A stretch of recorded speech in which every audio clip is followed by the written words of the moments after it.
नमस्कार, मी एस.वाय. खंडूकर, कर्मवीर भाऊराव पाटील हायस्कूल बोजगे येथे गणित विषयाची शिक्षिका म्हणून कार्यरत आहे.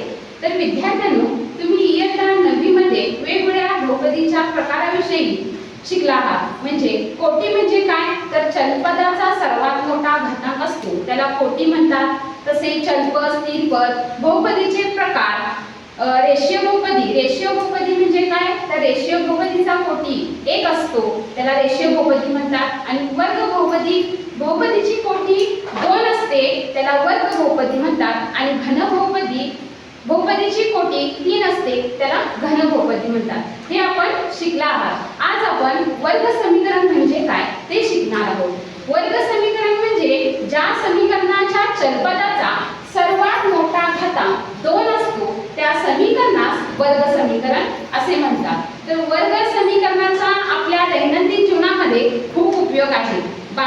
बांधकामामध्ये घरांच्या प्लॉटचं मोजमाप करण्यासाठी, तसेच क्रिकेट, बास्केटबॉल सारख्या खेळात चेंडू किती उंच जाईल आणि कुठे जाईल यांचा अंदाज लावण्यासाठी अशा प्रकारची बरीच उदाहरणे आपल्या दैनंदिन जीवनात येत असतात. आणि ती उदाहरणं या वर्ग समीकरणावरती अवलंबून असतात. तर ह्या वर्ग समीकरणाचा प्रमाणित नमुना आहे बघा इकडं. ax वर्ग अधिक bx अधिक c बरोबर 0, a असमान 0.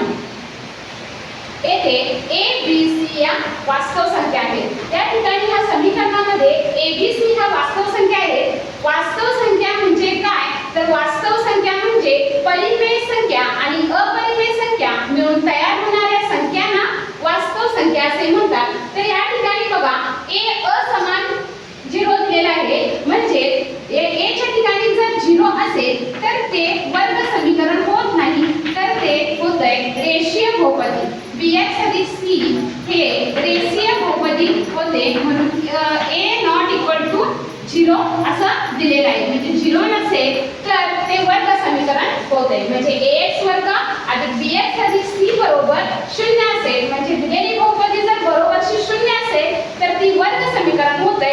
आणि बरोबरशी जर 0 नसेल तर ती वर्ग बहुपदी होते. तर याच्यानंतर ह्या वर्ग समीकरणामध्ये 3 पद्धती आहेत. पहिली पद्धत आहे ती अवयव पद्धत, दुसरी पद्धत आहे ती पूर्ण वर्ग पद्धत आणि तिसरी पद्धत आहे ती वर्गसूत्र पद्धत. तर आज आपण शिकणार आहोत पहिली पद्धत वर्ग पद्धत, अवयव पद्धत. तर अवयव पद्धत या वर्ग समीकरणाची बीजे अवयव पद्धतीने काढायची आहे. तर वर्ग समीकरण म्हणजे 2x वर्ग वजा 5x अधिक 3 बरोबर 0 हे वर्ग समीकरण आहे. या वर्ग समीकरणाची बीजे अवयव पद्धतीने काढायची आहेत. तर हे वर्ग समीकरण कसं ओळखायचं, तर या ठिकाणी बघा ह्या उदाहरणामध्ये ह्या चलपदाचा घातांक किती दिलेला आहे इथं 2. जर चलपदाचा घातांक 2 असेल आणि बरोबर 0 असेल तर ते वर्ग समीकरण होते. तर ह्या x वर्गाच्या सहगुणकानं लास्टच्या स्थिर पदाला गुणून घ्यायचं. अवयव पद्धतीमधली पहिली पद्धत आहे ती पहिली पायरी 2x वर्गला 3 न गुणल्यानंतर 6x वर्ग होते.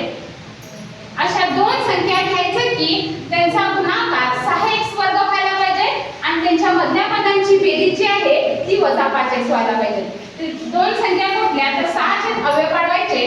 2 3 6 2 गुणिले 3x 2x गुणिले 3x केल्यानंतर काय होतंय अधिक 6x वर्ग होतंय.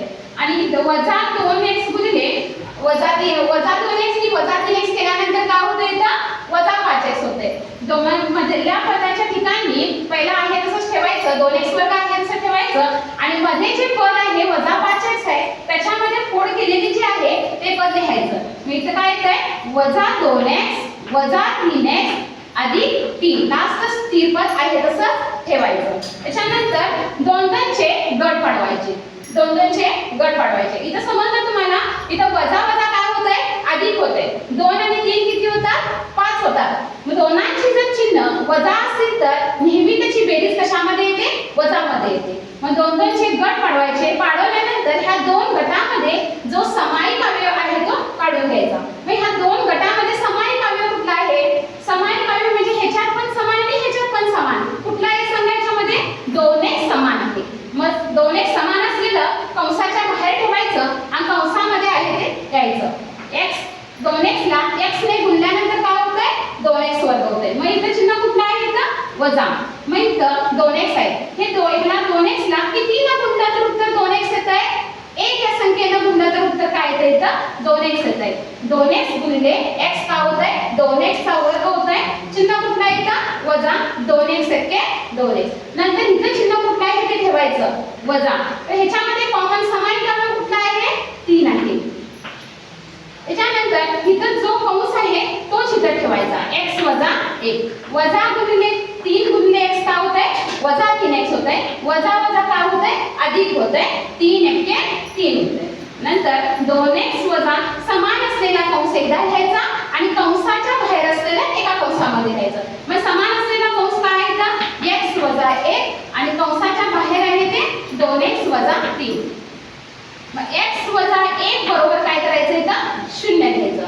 मग वजा 1 x ची जर किंमत काढायची असेल तर x बरोबर हे वजा तिकडे पक्षांतर झाल्यानंतर काय होतंय अधिक 1 होतंय आणि 2x वजा 3 बरोबर 0.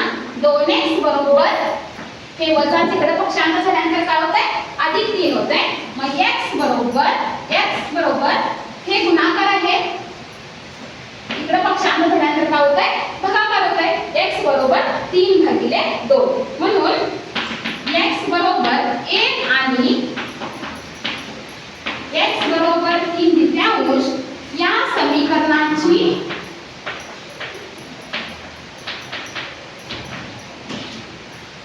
उत्तर आहे.